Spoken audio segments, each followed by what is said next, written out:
Pode Ser. A apresentação, Kleber Correa.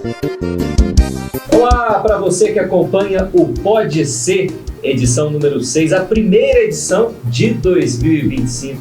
Olha aí, aproveita aí para ativar o sininho, sempre que tiver novo vídeo você vai ficar sabendo e também, é claro, acompanhar aí o nosso canal. Segue lá no YouTube para você estar acompanhando e não perder nenhuma edição do Pode Ser, que pode ser você, o nosso próximo entrevistado. E hoje, o entrevistado, nosso convidado especial, tenho certeza que muita gente conhece, é o Padre. Seja bem-vindo, Padre. Obrigado, Kleber. Obrigado a todos aqueles que hoje nos assistem. É uma alegria estar aqui com vocês. Padre Luiz Fernando, natural de Itaúna, né, Padre? Fala um pouco dessa infância sua em Itaúna, como que foi, como que aconteceu, né, do padre virar o Padre Luiz, né? Então, eu sou natural de Itaúna, cresci no bairro de Santanense, depois morei por um tempo no bairro Três Marias, onde está hoje a casa dos meus pais, e ali fui formado, né? Especialmente junto à educação, à igreja também, nessas duas realidades. Para mim, não tem como falar do que sou hoje sem voltar às minhas origens, sem voltar a esses dois bairros. E ali tem um terceiro, Kleber, porque a minha avó paterna morava no centro, então são 3 localidades de Itaúna que falam muito.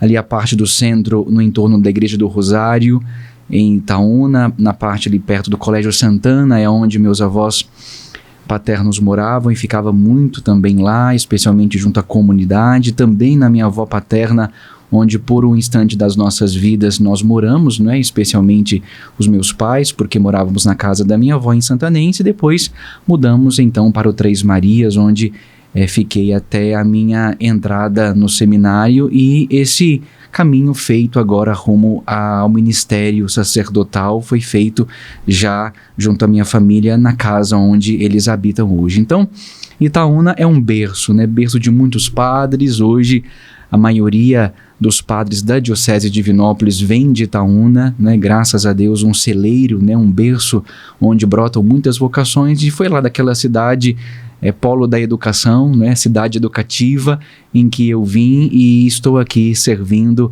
hoje na cidade de Divinópolis. Padre Luiz, essa caminhada sua na fé teve muita influência da família, ainda quando criança? Sim, porque meus pais, meus avós eram muito religiosos, né? Meus avós mais do que meus pais no primeiro instante. Depois, um pouco eles vão adentrando a fé, vão conhecendo, vão amadurecendo um pouco mais a sua espiritualidade, aí eles foram me levando e me incentivando. Mas a maioria dos lugares aonde eu busquei e me coloquei, especialmente junto aos serviços de cada realidade paroquial e da comunidade em que me encontrava, foi pelo meu próprio incentivo e meu próprio querer mesmo.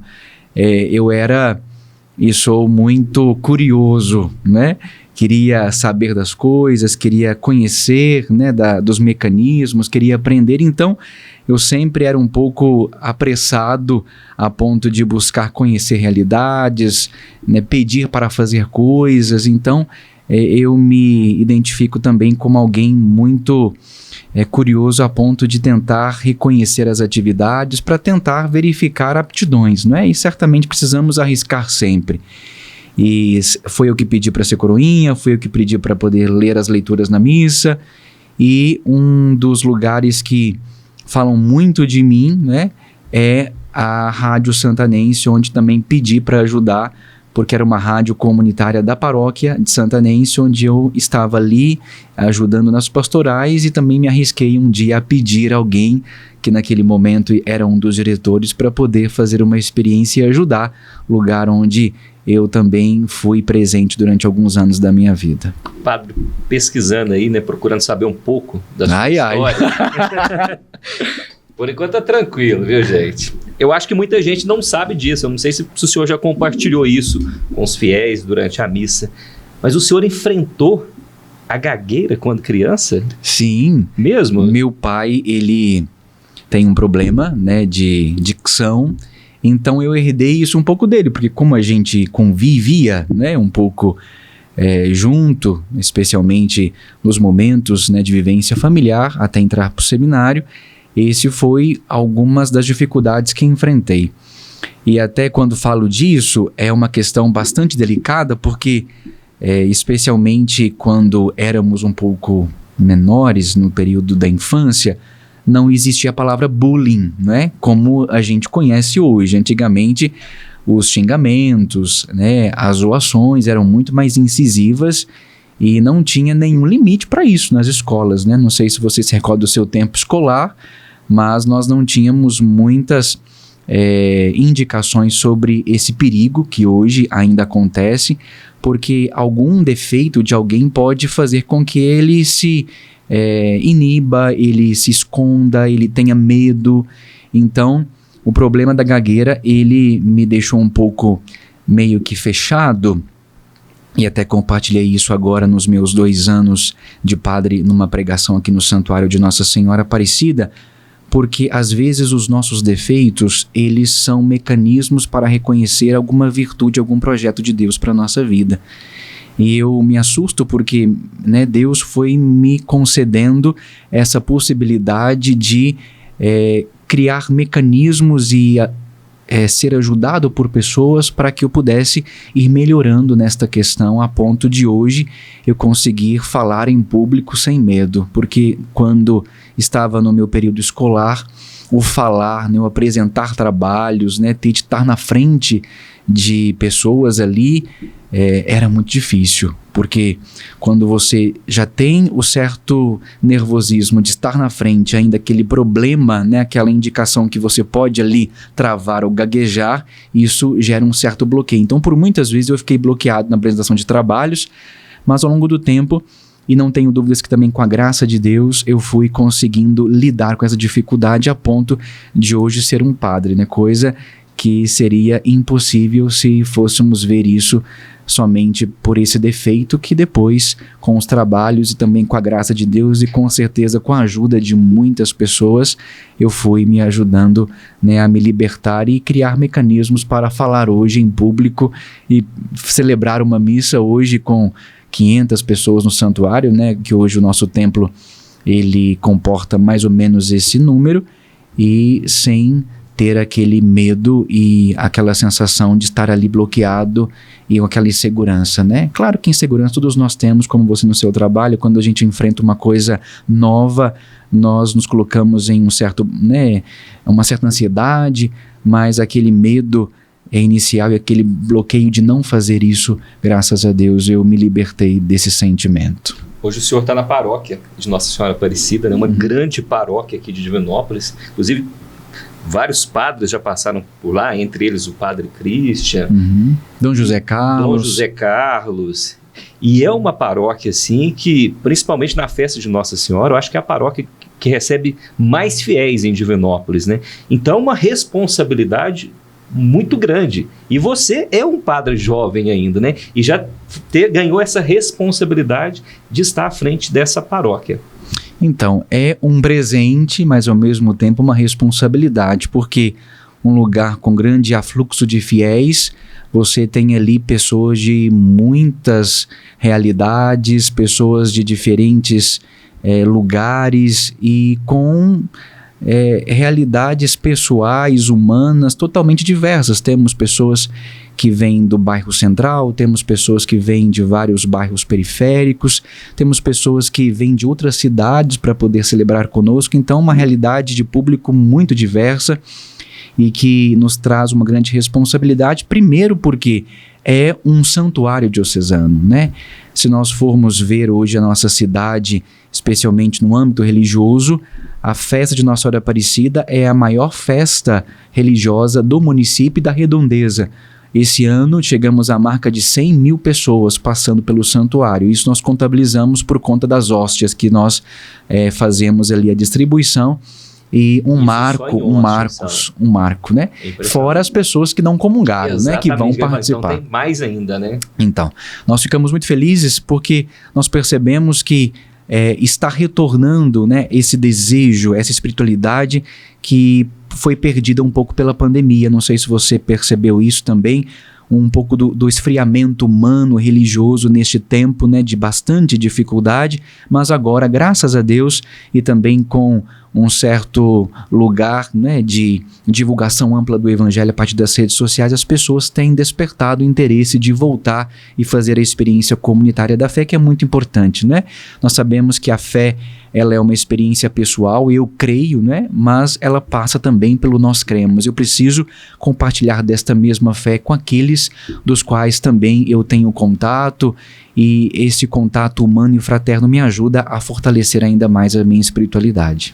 Você tocou em relação às redes sociais. A sua especialização em comunicação pela PUC de São Paulo, ela reflete um pouco o seu amor aí por evangelizar através das mídias? Porque você está muito ligado nisso também hoje. Então, eu recebi uma grande responsabilidade desde 2019, a partir ainda de Dom José Carlos, no seminário, ainda acho que foi no terceiro ano, o segundo ano de teologia, de começar a motivar os trabalhos de comunicação, inicialmente pela pastoral da comunicação, né? Organizar as paróquias no seu trabalho de evangelização, né? Então, motivar, fazer aquele trabalho de unidade, de explicação, né? De mostrar o que é e a importância que é comunicar o Evangelho a partir das novas mídias, que ainda é um grande desafio, porque nós temos essa necessidade hoje de alcançar as pessoas pelas redes sociais, porque é o lugar onde elas estão.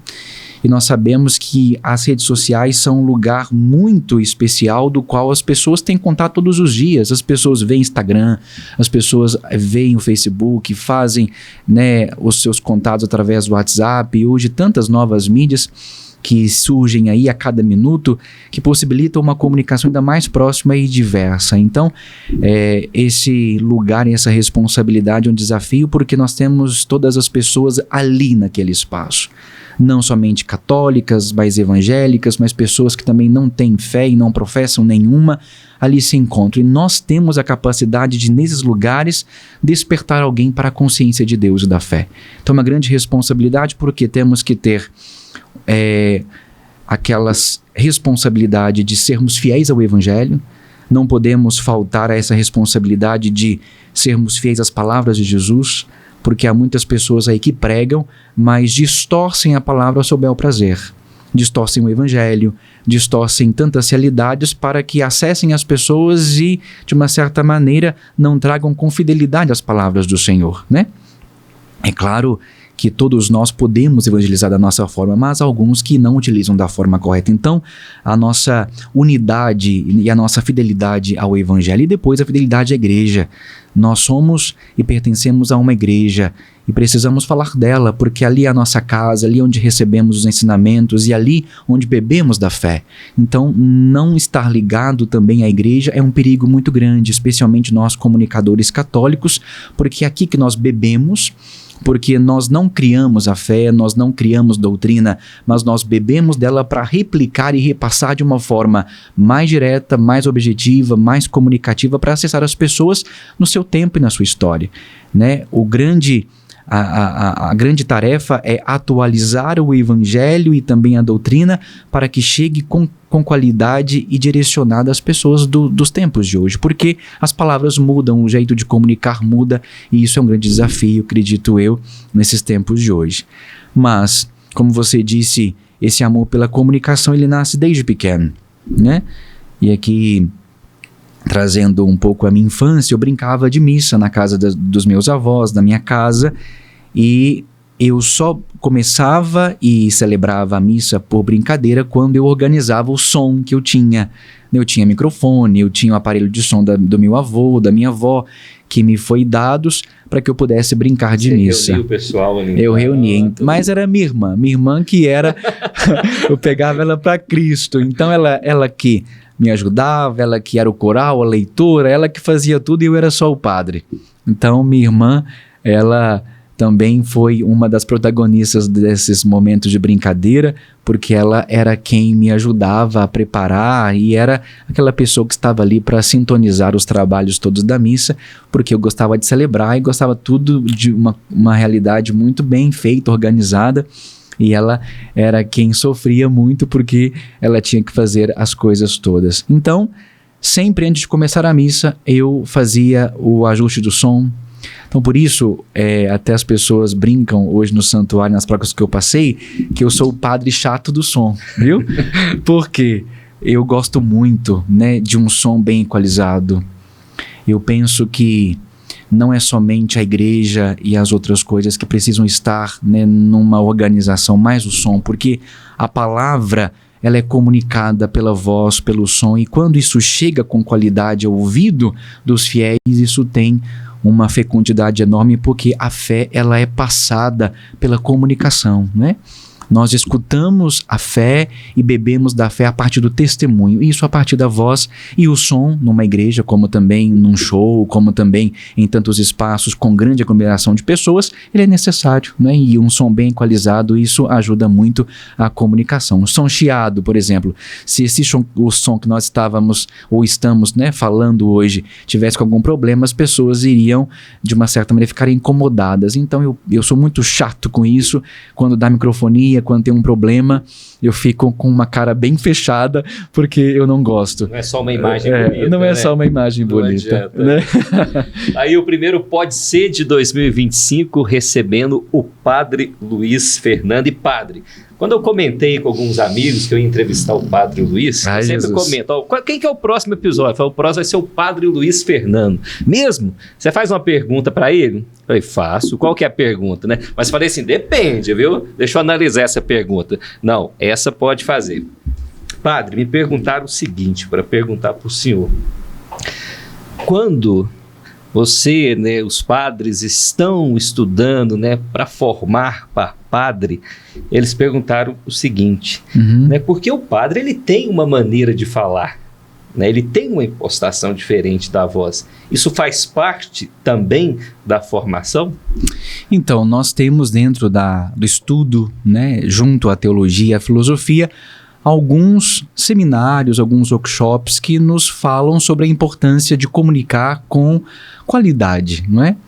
Certamente isso é muito importante porque nós precisamos ter uma consciência um pouco que, né, necessária dessa habilidade de comunicação para que a gente consiga chamar a atenção, não é?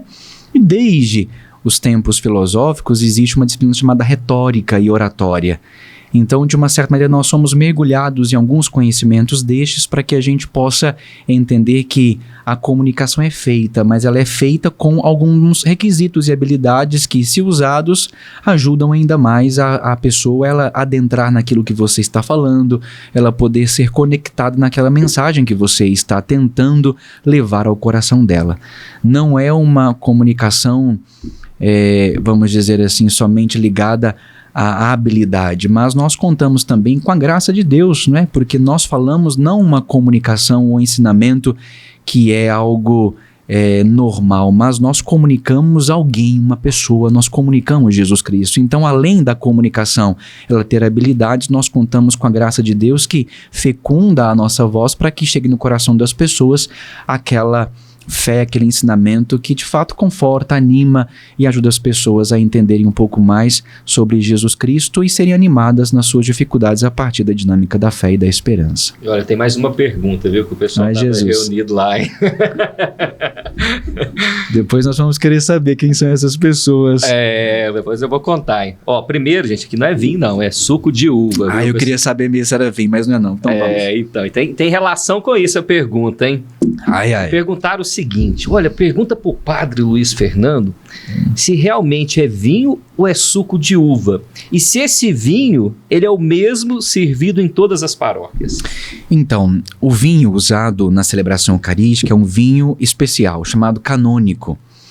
A CNBB, juntamente com a Santa Sé Vaticano, tem especificações de como precisa ser o vinho para ser usado na celebração, né? Não pode ser qualquer pão, você não vê um pão de sal lá no altar, você vê um pão especial, um pão sem fermento. Todas essas especificações vêm da Santa Sé para que a celebração seja válida. Então, para que aconteça a Santa Missa, existe uma série de especificações, tanto do vinho quanto de como a hóstia precisa ser produzida para que seja, então, realizada a Santa Missa, como, né, aquilo que é prescrição do Vaticano possa então acontecer.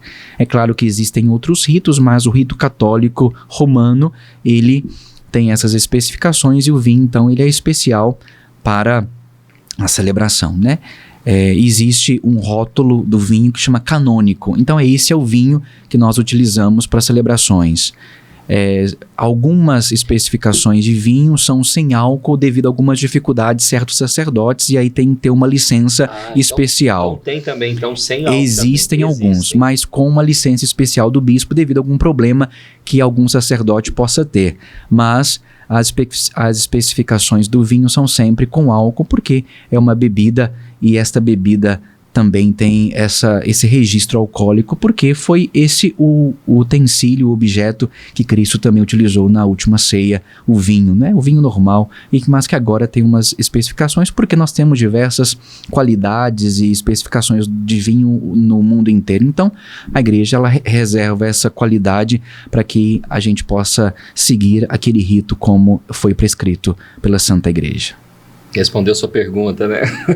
Não vou contar quem foi, não. Depois tem mais pergunta, viu? O pessoal encheu de pergunta. Não, pode Mas fazer. eu quero falar agora, padre, principalmente da sua conexão com as crianças, né? A gente vê uma proximidade muito grande com as crianças.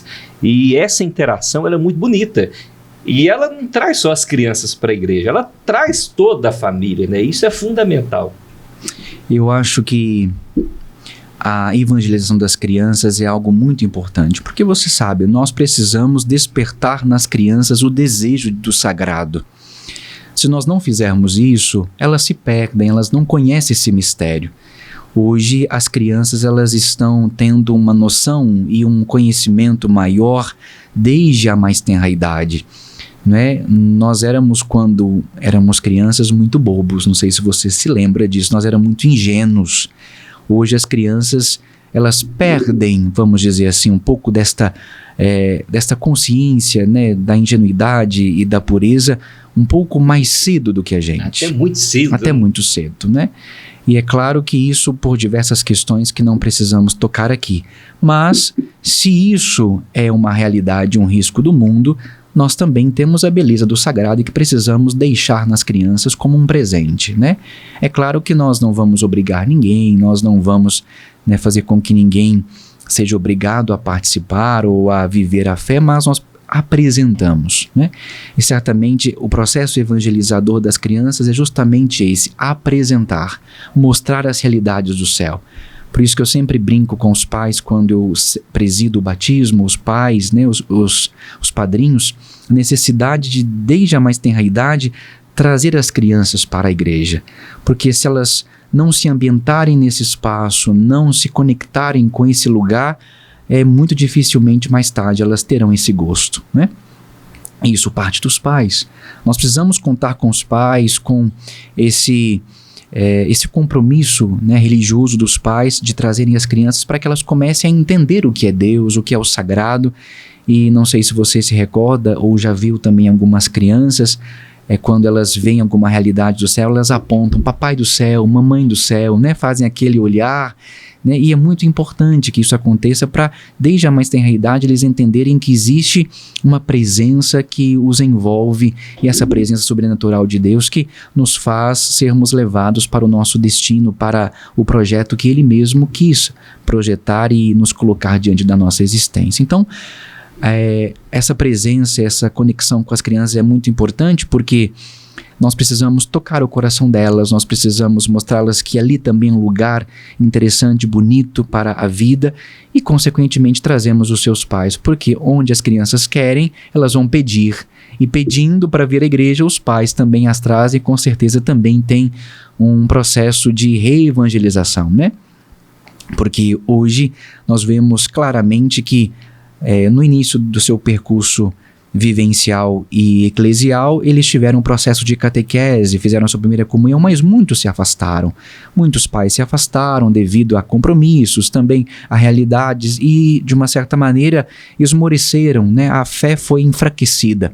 E quando acontecem, né, o modo ou o chamado para serem pais, mães e têm de retornar à igreja e fazem esse percurso porque querem também apresentar a fé, eles têm um processo de reevangelização, de conversão, né, para beberem novamente do mistério e com certeza muitas vezes pais, mães, familiares voltam a partir da conexão das crianças com esse sagrado que agora elas também levam para os seus pais e também para a sua família.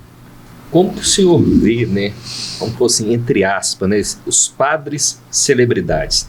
Temos o padre Fábio de Mello, né, Reginaldo Manzotti, né, o próprio padre Christian, aqui de Divinópolis, né, são padres hoje que são considerados padres celebridades.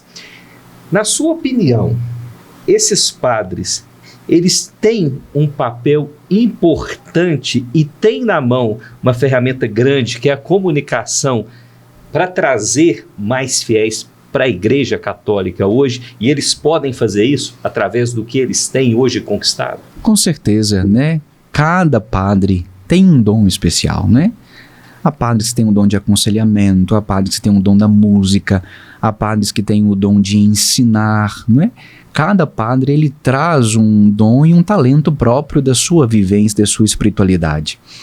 Então eu acho muito importante a presença destes padres nas redes sociais e nesses lugares, né, de mídia, porque há lugares que a igreja não chega, né?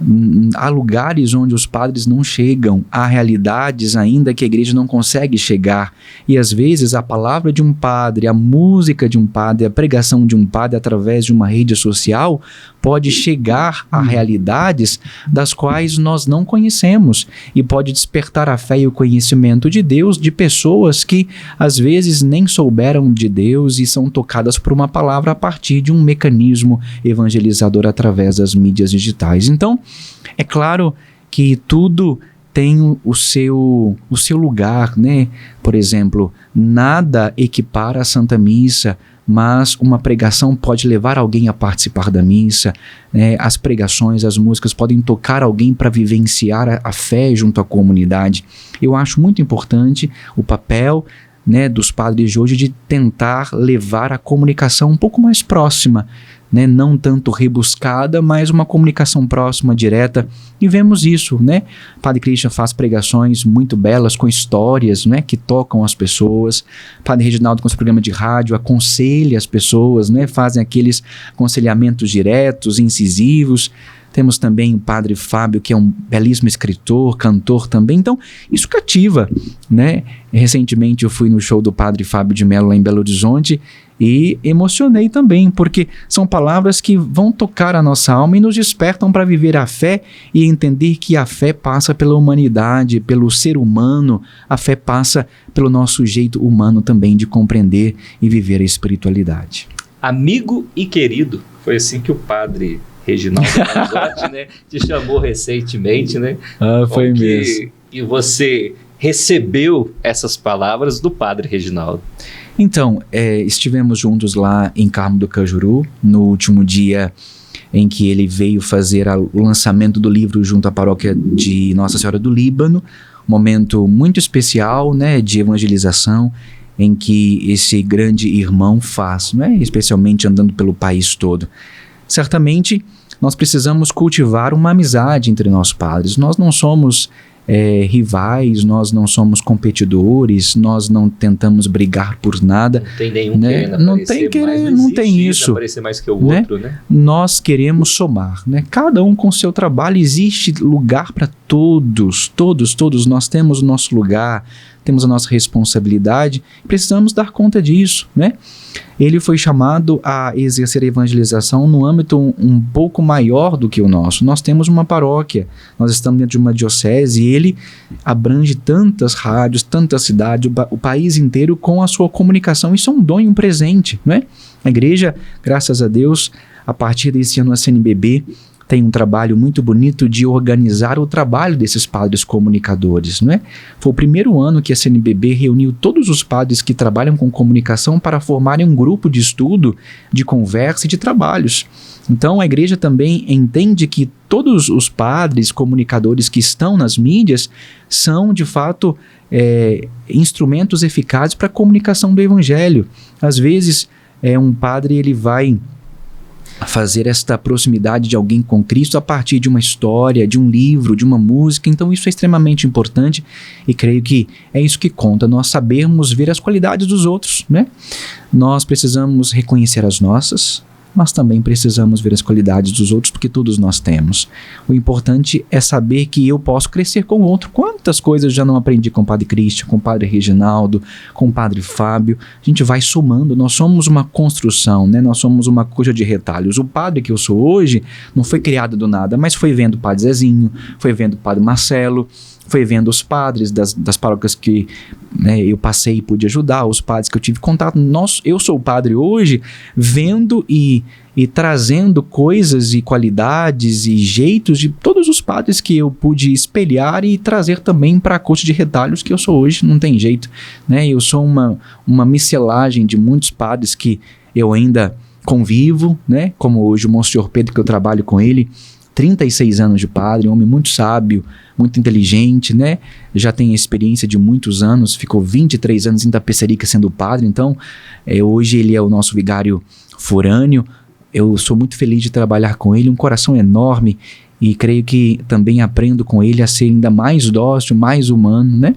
E também aprender a ser também um pouco mais sério, porque o padre também tem que ser sério. Se você não sabe, nós não podemos ficar somente rindo, não. Nós precisamos também tomar algumas rédeas para poder conduzir os trabalhos. Ô padre, agora uma curiosidade minha, viu? Você é um padre também das redes sociais, que está acompanhando, gosta também. E a gente, de vez em quando, você vai passando, você vai navegando, vai estar no Instagram e você vê algumas cenas inusitadas que acontece durante algumas missas, né? É um cachorro que chega, deita lá e por aí vai, né? No tempo da pandemia teve aquele padre que saiu uma carinha na hora que estava celebrando, né? Já passou por alguma coisa nesse tempo seu de padre ou não? Que te chamou atenção assim? Ou te deixou assim num jogo de cintura? Ficou meio assim? Que você pode compartilhar já com a gente? Já aconteceram muitas coisas. Mesmo, por exemplo, pessoas que caem, né? Estão andando, caem. O padre ri ou não? As pessoas que erram as respostas da missa, a gente também dá aquela risadinha meio escondida, né? Às vezes alguma coisa que os coroinhas fazem ali atrás que a gente vê e acha graça e temos que segurar. Eu brinco com os meus amigos que eles não podem me fazer rir, porque se eu começar a rir eu não paro. Então, ou eu me seguro, me contenho, porque se eu começar a rir, eu não consigo me segurar. É um defeito. Então, ou eu vou rir, né? Por exemplo, teve uma cena agora na comunidade Nossa Senhora das Candeias, que era a primeira comunhão, não é? E a primeira comunhão eles sempre preparam aquela mesa bonita com pães, não é? Com uvas, e de repente entra um cachorro. Né? E aí o cachorro tava olhando aquela mesa. Eu percebi, ele vai avançar naquela mesa. Ele vai avançar naquela mesa. Aí na hora que ele ia para entrar naquela proximidade da mesa, eu falei assim, gente, segura esse cachorro, senão ele vai comer esse pão e vai levar ele embora. Vai ser mais um meme das nossas celebrações, né? Porque sempre acontecem muitas coisas engraçadas, né? E certamente são essas coisas que tornam também leve e humana a celebração, né? E hoje você tem que levar isso, né? Faz parte ali, né? Aconteceu. Né? A gente tem que levar, porque brigar, xingar, com a cara fechada, pra quê, né? Todos nós erramos, né? Nós podemos errar, nós às vezes vemos pessoas que têm alguns deslizes na liturgia. É claro que a gente vai ensinar o certo, mas erros acontecem em qualquer lugar. O importante é a gente levar com tranquilidade e leveza e não transformar aquilo num lugar de chacota ou de medo para ninguém, porque se a pessoa, naquele momento que ela errar, ela receber uma contrapartida, um xingamento incisivo, a pessoa desiste até de ajudar numa celebração e numa comunidade. Então, com muita leveza, eu também já derrubei cálice, já derrubei galheta, já quebrei tantas coisas. Teve uma cena da minha infância também que era na Semana Santa lá em Santanense, Dona Antônia era alguém que organizava muito bem lá em Santanense as Semanas Santas, e eu muito, enxerido, queria ver como é que acendiam as velas, né, umas velas elétricas que sempre ficavam lá no altar no dia da ressurreição. Só que eu não sabia que aquelas velas eram ligadas na bateria do carro. Aí eu taquei aquele interruptor, né, aquela tomada, junto à energia elétrica na parede e deu aquele estalo, né? E aí eu fiquei com aquela de taxa, assim, né? O que eu vou fazer agora? Eu vou ter que pagar essas lâmpadas todas. Mas aí ficou muito jeito. A Antônia falou assim, olha meu filho, você não pode colocar aí, tem que perguntar primeiro. Então essas coisas nos levam a entender que nós podemos errar. E uma palavra nesse momento, ela tem muito poder de nos bloquear para nós nunca voltarmos num lugar, ou para nos fazermos entender que errar é humano, então nós precisamos ter cuidado e perguntar antes, não é? O mais necessário é sempre perguntar, eu posso? Eu devo? Né? E às vezes a gente, como enxerido, não pergunta não, mas é importante a gente ter humanidade e delicadeza nesses momentos todos. Padre, eu já vi muita gente pescando durante a missa, tá ali, ainda coloca talvez até assim. Ronca, né? Teve um dia que o padre já teve pescou ou não? Quando a gente tá muito cansado, então já. Eu confesso que eu já pesquei. Quem nunca pescou? Ou dormiu? Não, o nosso ritmo é muito intenso, né? Nossa rotina é muito intensa. A gente levanta pela manhã, tem atividades o dia inteiro, porque a nossa vida também é muito imprevisível. A gente se programa para uma coisa, depois chegam outras. Por exemplo, as situações de visita aos enfermos nos hospitais, encomendações das pessoas que estão entregando os entes queridos para Deus, os velórios, né? Também as bênçãos, as missas, né? Nós que trabalhamos junto à Cúria tem as responsabilidades junto aos serviços de comunicação, então a gente não para, é para lá, para cá, né? Hoje, por exemplo, estávamos numa rotina muito intensa e é importante a gente reconhecer que nós somos humanos, né? Eu estou tendo essa reflexão de que nós não vamos dar conta de tudo, né? Vamos dar conta daquilo que conseguimos, né? Dar conta de tudo ninguém vai dar conta, mas muitas vezes eu já pesquei, especialmente quando eu era seminarista, porque a gente estuda o dia inteiro e tem os trabalhos, principalmente semana de provas, às vezes as missas a gente cochilava um pouquinho e chamava São Pedro em alguns cochilos, viu? Dizem que padre acorda às 10 da manhã. Então eu só queria saber qual. Quer saber Luiz qual? Não, né? É claro que a gente tem os dias de folga, mas eu, especialmente nos dias de folga, estou tendo que trabalhar ainda. Mas nossa vida começa bem cedo, né? Por exemplo, as primeiras missas pela manhã são às 7. Alguns compromissos são às 8, então não há como, né, estender, né, muito. A folga do padre hoje é na segunda-feira. Hoje a folga a maioria dos padres da nossa diocese na segunda-feira. É claro que paróquias que têm 2 padres, às vezes eles revezam a folga para que a comunidade não fique desassistida em algum momento da semana. Então a gente troca alguns dias, mas a maioria das folgas dos padres é na segunda-feira. Padre tem férias também? Tem, se Deus quiser. Nesse mês agora de janeiro estamos aí, Deus quiser, vou tirar alguns dias para que a gente possa descansar a cabeça, porque é preciso, nós somos seres humanos, né? Nós somos máquinas e às vezes a gente precisa parar para ir mais longe, para poder recobrar as forças, isso é muito importante. Tem férias, 30 dias, mas tem que dividir durante o ano. Tem que dividir também, não tem jeito de ser 30 corrido, não. Não, a paróquia para, aí não tem jeito, né? Não tem jeito. É puxado, né? É puxado. Vamos para o nosso momento aqui, mió do pão de queijo. Já experimentou, padre, o mió do pão de queijo? Então, não? Eu vou experimentar pela primeira vez. Vamos ver como é que é o sabor desse pão de queijo. Padre, não é pecado nenhum se você comer 2, 3. Me disseram que esse pão de queijo é santo, porque diz que ele não engorda. Me falaram aqui, ó. Isso não, isso é fato. Então a gente pode comer com tem vários responsabilidade. Sabores. Eu acho que esse aqui é de costelão, costelinha. Gente, que chique. Pode pegar um pratinho aqui pro senhor aqui, ó, pra você experimentar. Tem certeza que você vai gostar. E tem aqui esse molhinho também, que é um molho de alho, que é espetacular. Eu adoro. É espetacular. Dá um toque especial, né? Pode escolher o que você quiser aqui, ó. Pode pegar um aí pra você experimentar. Gente. Pra gente falar do mió do pão de queijo, gente, que fica na rua Bahia, aqui em Divinópolis, do nosso amigo Petrônio. Se você ainda não experimentou, passa lá. São mais de 20, viu, padre? 20? 20 Meu Deus. Sabores de pão de queijo recheado. Esse aí é o famoso frango com requeijão. Isso aí também é bom demais, viu? E esse aí, padre, você não assusta não quando você abre não. Porque tem um você assusta, você abre assim, cadê o recheio? Sumiu. Esse não, é caprichado. É uma janta, viu? Um almoço aí para quem tá com fome aí. Pode aproveitar, viu, gente? E passar lá no melhor do pão de queijo. E não tem só pão de queijo não, viu? Se você quiser um biscoitinho frito, tem também. Tem o pão de queijo tradicional, tem rocambole, bebidas, refrigerante também. Passa lá com o Petrone para você experimentar o melhor do pão de queijo, sem dúvida, o melhor pão de queijo de Divinópolis. Então, Petrone, quando passar lá pro Bom Pastor, pode levar uma sacolinha de pão de queijo e deixar lá na casa paroquial, tá? Gostou, pá? Pode mandar mais. Tô experimentando o primeiro e já gostei. Agora vamos ver os outros, né? Experimenta aí, viu? Pra ficar à vontade, viu? Porque, olha lá, o padre pegou metade e um cepa de um baita de um pão de queijo, né, padre? É grande, viu, gente?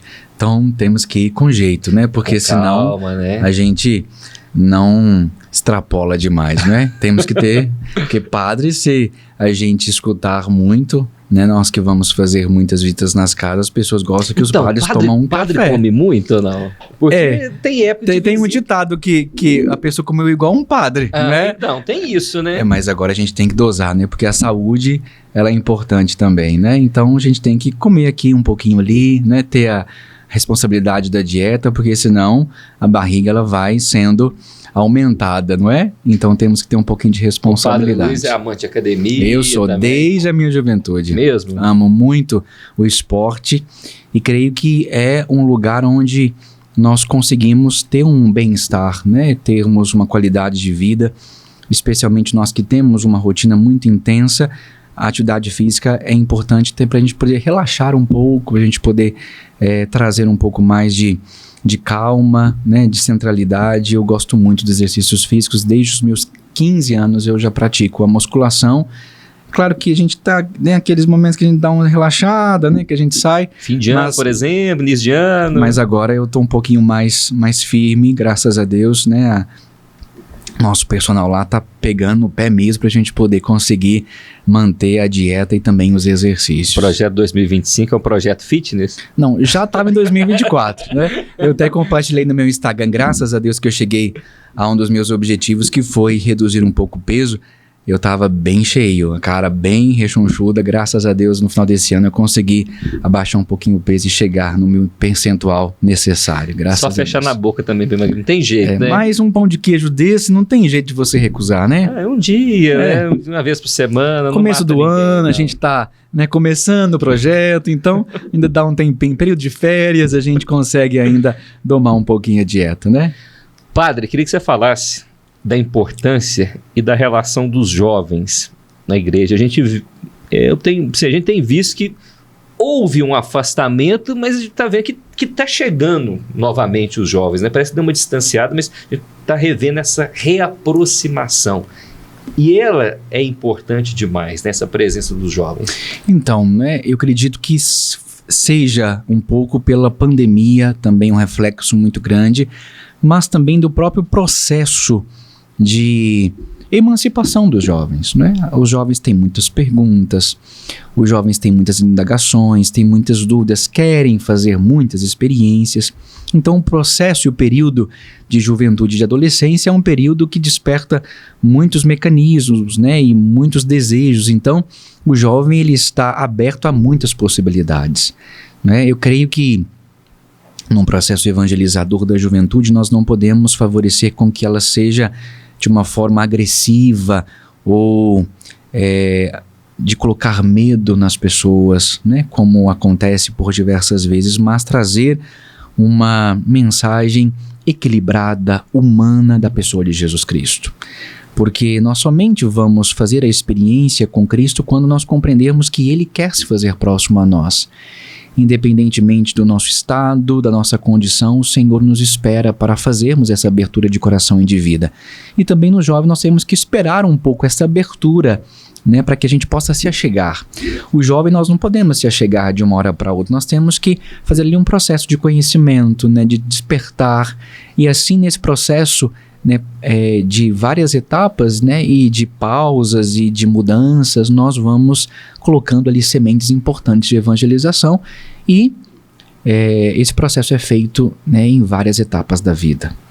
Importante nós não nos desesperarmos, porque os jovens eles estão nesse momento, né, de encontrar o seu lugar, encontrar o seu talento, encontrar o seu projeto de vida. Isso é natural, todos nós já passamos por isso, nessas confusões, nesses medos, inseguranças, nessas dúvidas que chegam até nós.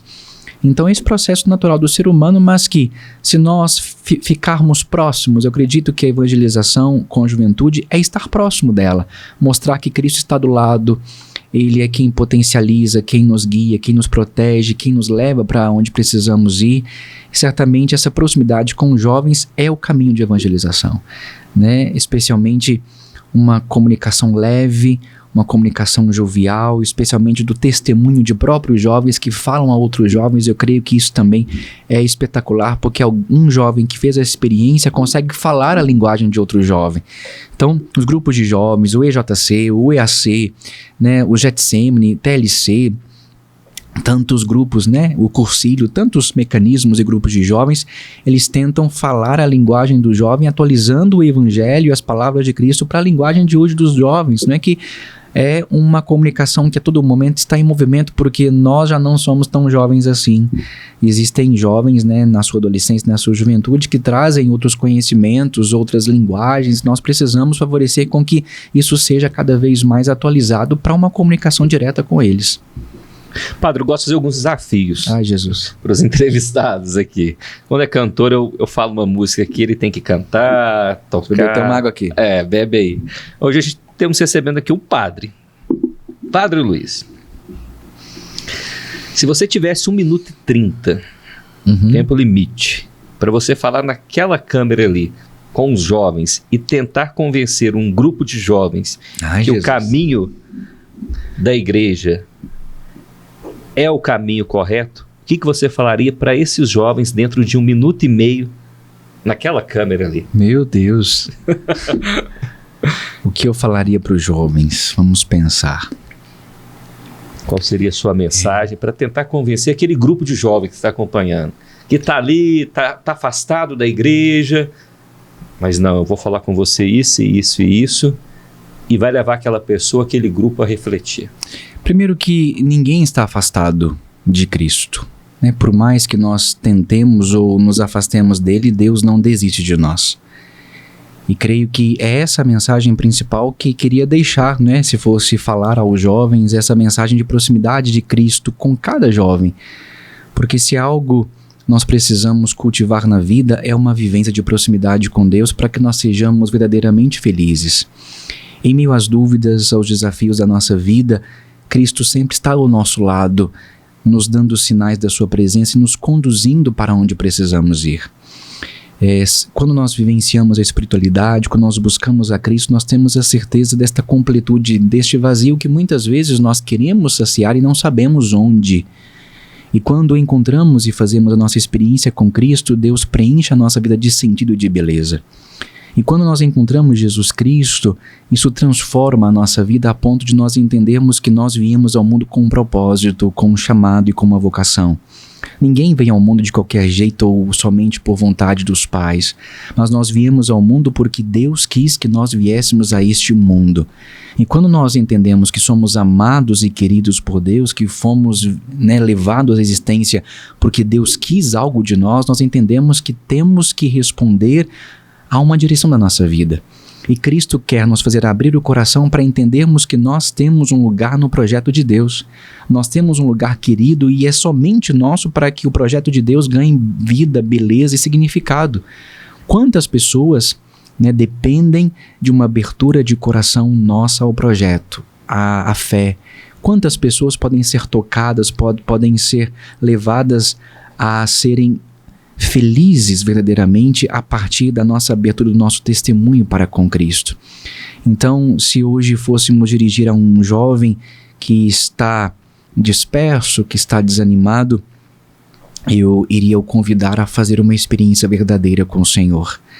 Porque Cristo, quando Ele se apresenta a nós, Ele não nos pede nada, Ele somente nos olha nos olhos e nos faz entender que nós somos amados. E é isso que a religião e a fé e a igreja quer despertar nos jovens e em cada um de nós, mostrar que nós somos amados, queridos e guardados por Deus. Não há outro lugar e outra missão para nós do que primeiramente sermos amados por Deus e colaborarmos com Ele no seu projeto de salvação.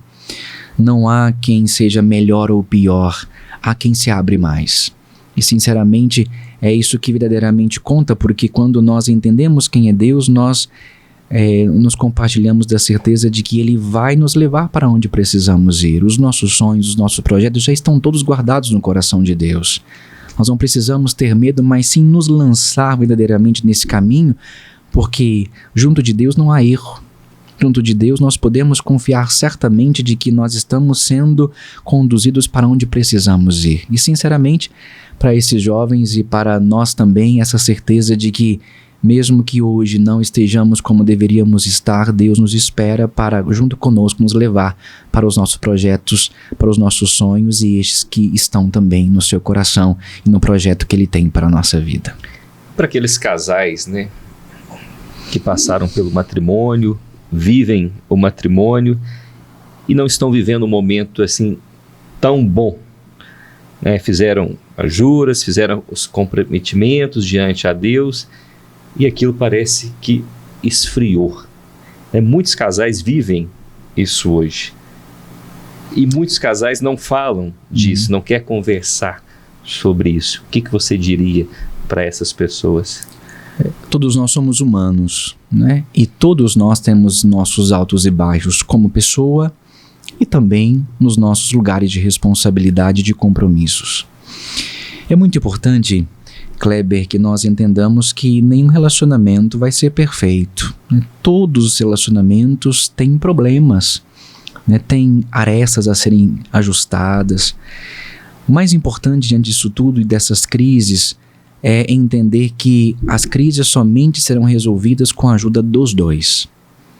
Por mais que o problema esteja indicado em um lado, em uma parcela, em um cônjuge, ela é resolvida quando os dois se unem para resolver o problema. Todo o problema ele é resolvido quando nós nos conscientizamos dele e nos propomos a ajudar.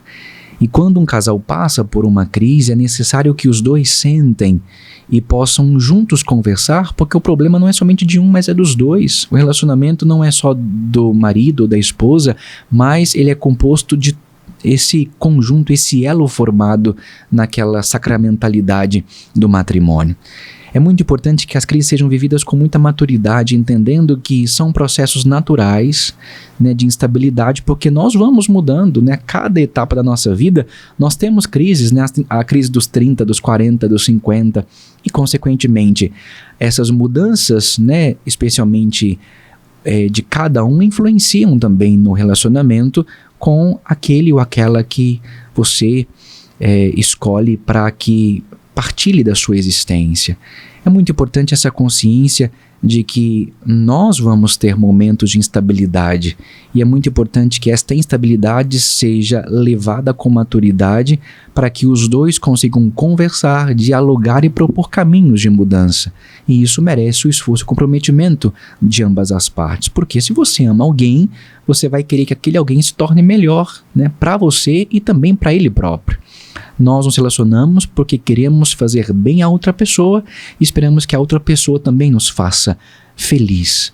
E certamente esse é o compromisso de tentarmos nessas instabilidades e crises não julgarmos a culpa, porque é muito fácil jogar a culpa para aquele que errou, para aquela pessoa que está ali com algum problema que precisa ser resolvido. É muito fácil você apontar quem está errado, mas é muito mais difícil você querer ajudar. E, sinceramente, é esse o passo que muitos casais precisam fazer para que possam reajustar seus matrimônios, para que possam reanimar a porcentagem do seu amor, da sua convivência, da sua proximidade, porque com as crises o que acontece, Kleber, é que quando as pessoas não falam, não conversam, elas vão se distanciando.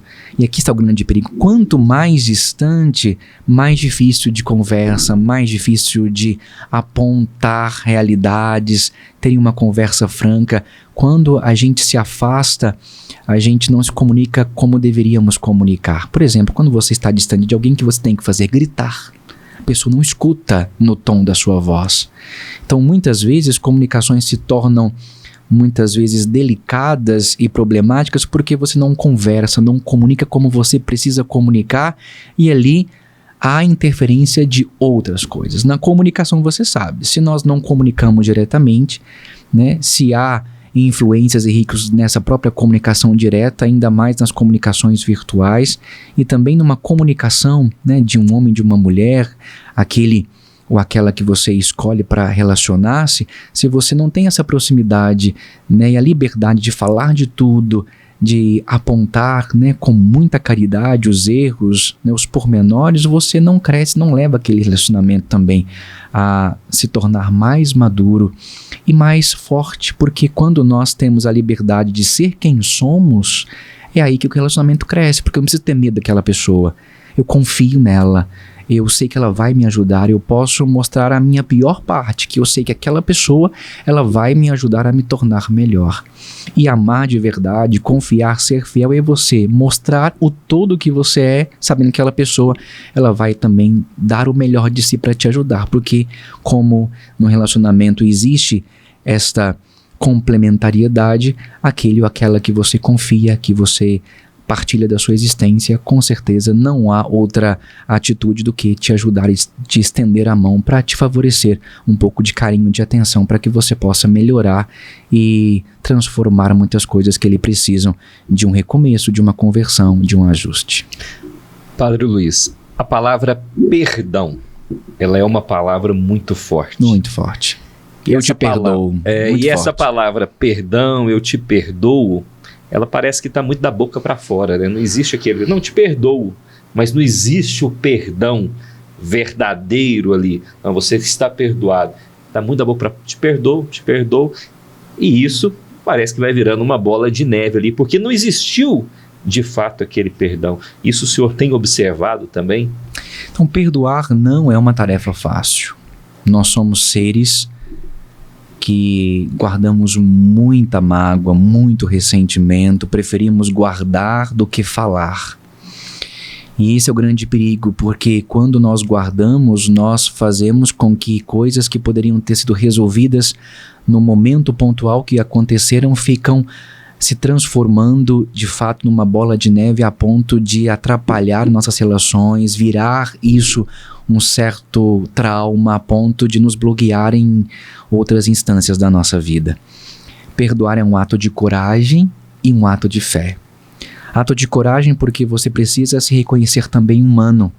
Da mesma forma que você perdoa, alguém já te perdoou um dia e vai ter de te perdoar um dia. É muito importante esse reconhecimento da nossa coragem, da nossa humanidade, porque todos nós em algum momento podemos fazer algo que fere ou que magoa uma outra pessoa, querendo ou não. Às vezes, inconscientemente, eu dirijo uma palavra ou faço algum gesto que é mal compreendido por alguém. Então, esse gesto de humildade, de conceder o perdão, é extremamente necessário para que a gente possa entender que nós somos também humanos. Nós precisamos de e carecemos dessa realidade, desse recomeço que é possibilitado quando alguém te revigora, te reinstala no seu papel e quando alguém reconhece que você errou e pode agora mostrar uma nova face, especialmente quando recordamos as palavras do Senhor, né? Quando alguém te bofetear numa face, ofereça a outra. É necessário perdoar 70 vezes 7. Né? O importante é estarmos nesse processo, primeiramente, de nos tornarmos humanos. Somos pessoas que podemos errar e também precisaremos de dar o perdão. E a segunda coisa que é um ato de fé, um ato de coragem, um ato de fé. Por que um ato de fé? Porque esta cura interior é dada e possibilitada por Deus. É muito importante entendermos que o perdão brota do coração do Pai. Ele nos possibilita entender que nós somos seres que podemos contribuir com outros a ponto de darmos, mesmo que aquela pessoa não mereça, uma nova possibilidade de recomeço. E é isso que Deus faz conosco sempre. Deus, quando nós pecamos, nós nos afastamos dele, ele não fecha os olhos ou não se esquiva de nós, mas ele se mostra presente nos devolvendo, mesmo que nós não mereçamos o nosso amor, a nossa proximidade. E é isso que nós fazemos quando perdoamos. Nós mostramos que por amor e por acreditarmos que alguém pode recomeçar e amparados na promessa e na graça de Deus, nós devolvemos a alguém a possibilidade de começar de novo. E esse começar de novo nós recebemos primeiramente de Deus. E esse receber de Deus, esse receber a graça e essa possibilidade de novamente nos colocarmos aquelas situações, nós também podemos devolver ao outro esta possibilidade de começar de novo e de reintegração, né, naquilo que ela muitas vezes perdeu, para que novamente ela possa ter a possibilidade de fazer diferente e fazer de uma forma ainda mais bela e mais fecunda as realidades. Padre, nós estamos chegando na reta final, mas ainda tem 2 perguntas antes de finalizar. E eu queria saber em relação às confissões. Ainda tem muita gente indo à igreja, né, para se confessar, para pedir perdão a Deus, ou não. As pessoas deram uma afastada e tem medo depois do padre estar olhando torto ali, na igreja ali, porque não existe isso, né? É um momento ali, né, que a pessoa vai falar, vai pedir perdão a Deus ali, é uma conversa ali. Um dos momentos mais realizadores como padre é o momento da confissão. Porque nós recebemos a possibilidade de tocar o sacrário das pessoas, que é o coração. Ali as pessoas nos confiam os seus pecados, nos confiam os seus traumas, nos confiam as suas dificuldades. E isso é uma graça e um tesouro que nós temos nas mãos. E esse momento de confissão é um momento onde as pessoas podem entregar verdadeiramente o coração, porque sabem que a confissão é um segredo. Nenhum padre pode revelar o segredo de confissão em nenhuma possibilidade. Até mesmo se nós formos muitas vezes levados por um tribunal ou por um juiz ou por uma autoridade para violar o segredo de confissão, nós não podemos de forma alguma, visto a importância e também a sacralidade que é o sacramento da confissão. E ali, diante de uma pessoa que vem conversar conosco, que vem mostrar a sua vida, isso é uma grande possibilidade de tocarmos com a graça de Deus aquela vida, aquele lugar de dificuldade que aquela pessoa está vivendo. E é muito bonito ver o movimento interior de contrição, né, onde as pessoas falam sem medo, expõem os seus pecados, expõem as suas dificuldades e recebem ali uma palavra de vida, de ânimo e principalmente de perdão. A hora em que o padre traça sobre a face das pessoas, colocando a mão sobre a cabeça das pessoas, dando a absolvição, é um momento de cura profundíssima, no qual as pessoas saem verdadeiramente leves. Deixam ali diante do Padre de Deus os seus pecados, os seus pesos e saem dali transformadas. Confissão não é uma sessão terapêutica. Confissão não é uma sessão psicológica ou de aconselhamento. Confissão é o momento de você ser reintegrado na graça de Deus. Quem fez a experiência? É claro que quando crianças nós não temos tanta recordação assim, porque nós não temos dimensão do que acontece ali. Mas quando, especialmente uma pessoa, um jovem, um adulto, uma pessoa já de longa experiência se aproxima e faz a sua confissão, é uma experiência muito bela, porque aquela pessoa já madura consegue mostrar aquilo que é peso para ela, que é dificuldade para ela, e tocada pela graça de Deus, ela entende que ela pode começar de novo. E a confissão não somente é uma cura espiritual, mas também uma cura física, porque muitas pessoas estão com enfermidades físicas porque estão guardando pecados e pesos no seu coração que não foram retirados de lá.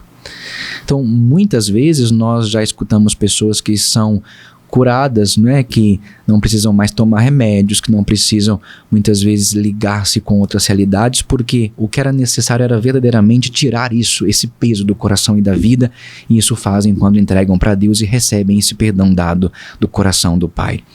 Aquelas pessoas que estão há muito tempo sem se confessar, eu queria convidá-las a fazer essa experiência, né? Mostrarem, entregarem a Deus a sua história, porque quando nós entregamos nas mãos de Deus os nossos pecados, os nossos erros, nós entendemos que Deus nos quer bem, Deus nos quer excelentes, Deus nos quer vivendo felizes, e muitas vezes há coisas que nós queremos guardar em nós e que nos aprisionam e nos impedem de viver essa felicidade. Então, acredito que é uma experiência que todos nós precisamos fazer, porque somos cheios de pecados, temos tantas mazelas, e quando entendemos isso e recebemos a bênção de Deus, isso nos transforma e nos dá uma nova vida espiritual, a ponto de entendermos que nós podemos mais, que o pecado é uma pequena parcela que, com a graça de Deus, pode ser então curado e traduzido em graça, em vida e em esperança. E com certeza, quando nós saímos da confissão, nós saímos verdadeiramente leves. Nós saímos com o coração cheio de alegria, porque nós fomos libertados por Deus daquilo que nos aprisiona. E Deus sempre nos liberta, nos encoraja e nos encharca de amor e de carinho. Então a confissão é um momento muito especial, e quantas vezes eu já não chorei com aquela pessoa que estava ali diante de mim, escutando sofrimentos, vendo o sofrimento daquela pessoa, aquelas dificuldades que aquela determinada situação causou na vida dela, para que a gente diante de Deus possa pedir a cura e com certeza trazer novos caminhos para que aquela pessoa possa seguir e também se colocar diante da sua existência com uma autenticidade, com uma maturidade, também entendendo-se como amada e querida por Deus. Pode ser recebendo hoje o Padre Luiz Fernando, reta final da nossa entrevista. E Padre, qual a mensagem o senhor gostaria de deixar, né, para aqueles que acompanham a sua missão e se inspiram com o seu trabalho? E uma mensagem para esse ano de 2025 que se inicia. Queria que você falasse nessa câmera, por gentileza. Vamos lá. Estamos iniciando um novo ano, um novo ciclo, novas possibilidades, tantos projetos estão no nosso coração. É muito importante colocá-los sobre a proteção e também a bênção de Deus. Se queremos que os nossos propósitos tenham êxito, é importante colocá-los e confiá-los a Deus. Porque se colocamos nas mãos de Deus, nós temos a certeza de que, se for para nós e nos fazer bem este projeto, Ele nos levará para onde precisamos ir. Por isso, confie no Senhor, não se coloque distante desta presença, porque Deus é alguém que quer nos perto, e esta presença nos planifica e dar sentido a todas as outras instâncias que nós precisamos também alcançar, seja de tarefas profissionais, relacionais, familiares. Deus é alguém que nos impulsiona sempre para frente.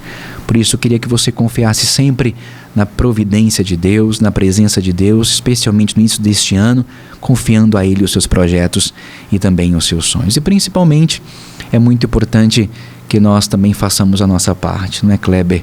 Porque se queremos algo, precisamos nos esforçar, precisamos nos organizar, e sempre ao início do ano nós nos colocamos em tantas metas. Eu penso que nós precisamos ser honestos e humanos a ponto de entender que nós não damos conta de tudo, mas precisamos criar uma organização. O que eu preciso para agora, o que eu posso fazer para depois, para que a gente não coloque muita coisa e não dê conta, ou se aquiete ou se amedronte por não conseguir realizar daquilo da forma como gostaríamos. Então é importante colocar metas e poucas metas, não é? À medida de que vamos realizando uma, vamos passando para outra, entendendo que é no nosso tempo, nós não precisamos comparar com ninguém. Às vezes, nossa vida ela se coloca numa comparação tão grande que eu fico, às vezes, desanimado porque uma pessoa conseguiu primeiro e eu ainda estou na batalha, no desejo de conseguir.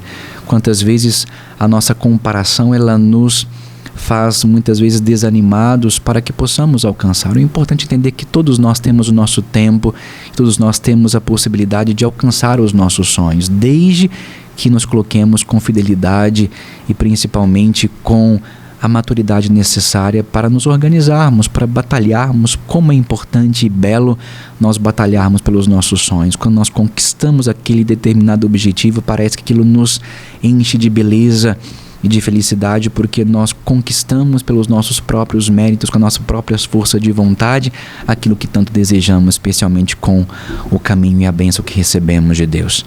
Então é isso que eu queria dizer para vocês, não é?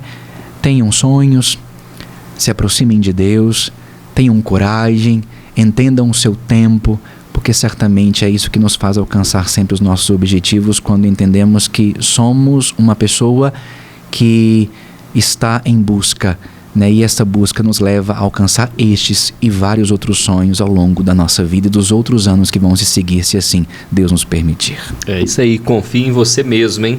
Não deixe de confiar em você. Padre, muito obrigado, viu? Obrigado aqui, um prazer recebê-lo. Mais um cidadão de Itaúna. No programa anterior recebemos o Tiagão, Tiagão, que é de Itaúna também, participou com a gente. Agora o Padre Luiz Fernando, falando aqui um pouquinho, contando um pouquinho da história e trazendo essa mensagem aí de 2025 para você. Gente, na semana que vem tem mais, hein? E você pode ser o próximo entrevistado aqui. Valeu, muito obrigado. Obrigado, Padre, mais uma vez. Obrigado mais uma vez. Queria convidá-los, né, que eles são de Divinópolis, para vir aqui no Santuário de Nossa Senhora Aparecida, local onde eu atuo como padre, para que possam vir participar do grupo de oração, das nossas santas missas. Só por achar o nosso Instagram da paróquia, PNS_Aparecida. Lá tem todas as escalas e também a rotina da paróquia para que as pessoas possam participar conosco. Então será uma alegria recebê-los aqui no bairro Bom Pastor do nosso Santuário de Nossa Senhora Aparecida. E o Instagram do Padre? LFRND. Pronto. Né? O pessoal vai colocar do crédito ali. O nosso Rafael Moreira vai colocar. Repete aí. É porque eu coloquei só as siglas do Luiz Fernando, porque LF... não dá pra... É muito Luiz Fernando que tem no mundo. Então eu tive que colocar só as iniciais cursivas para que a gente pudesse então fazer ali uma sigla, né, que pudesse ser aceita pelo Instagram, porque é muito Luiz Fernando. Você não consegue achar uma funcionalidade que consiga abarcar o nome. Então eu preferi colocar as iniciais cursivas para ficar então diferente. Mas o original diferente. Tá aqui em Divinópolis. O original tá aqui. O original tá aqui, ó, que pode. Tá Obrigado, certo. Viu, Padre? Obrigado, viu? Valeu, gente. Obrigado, hein? Na próxima quinta tem mais. Pode ser. Um abraço, a gente vai continuar aqui. Agora vai comer um pão de queijo. O Padre e saiu agora da dieta. passado aqui no molinho de alho, né? Exatamente. Valeu, tchau, tchau. Bora lá.